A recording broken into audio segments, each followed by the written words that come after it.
What up, y'all? You already know what time it is. Go ahead and hit that like, subscribe, and post notification bell for me. All right, man. So check it out. I'm gonna keep this short and sweet. I don't know. All right. So first off, I overthink things sometimes, maybe more than sometimes. But my theory on this simply is I look at things not as like a coincidence or like a happenstance, but as like the top of an anthill, right? Where one idea, especially when it comes to people who are like closely related to you as far like socially, right? Because one person said it, two or three people talked about it before they said it to you. That's generally how it goes. That's something I've learned in my 45 years. Anyway, so I don't know if I call this person a friend, but I had this person say to me yesterday, or at least intimate that my recovery process looked easy. And I reminded them that while they may have been impacted by the way I deliver my story, giving highlights, I try to cover as much as I can, but for efficiency's sake, I can't just let go blow for everything. So I touch on like the more powerful points, right? And hope that people can intuit on their own from there and kind of fill in the blanks, because all of our stories are generally the same, aside from specifics and details. Something that we all relate to is struggle, malady, and pain, right?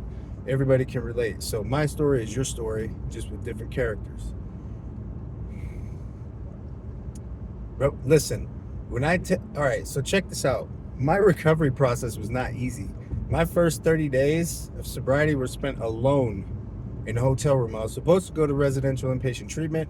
Things got mucked up, as they often do it when it comes to me in my life, but for whatever reason, God had a purpose for it working out that way, so that's the way it went down.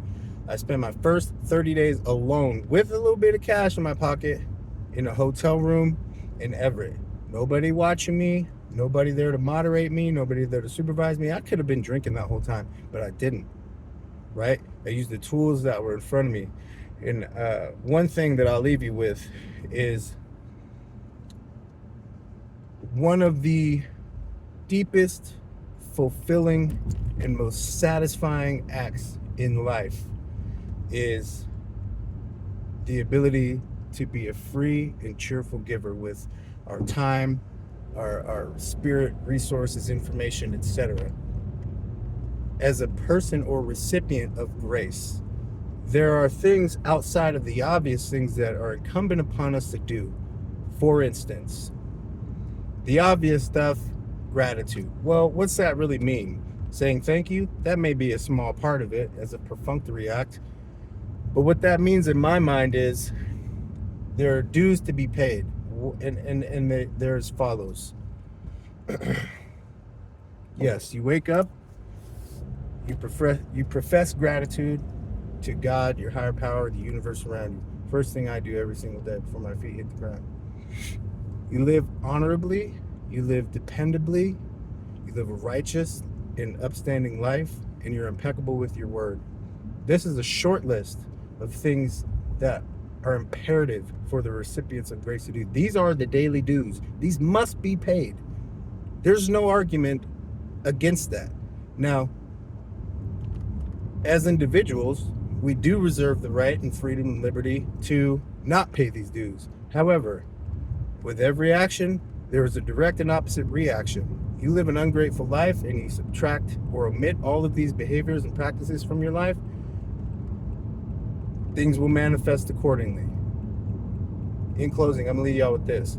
This shit was not easy for me. Everything that you see in my life that I've accomplished, that I've done, that has manifested, I have worked my ass for. There's no fortune. There's no lucky hand. There's none of that. That's never been a part of my story. So before you call yourself fixing your mouth to tell me that the shit I have in my life has been easy, think again, homie. Peace, y'all.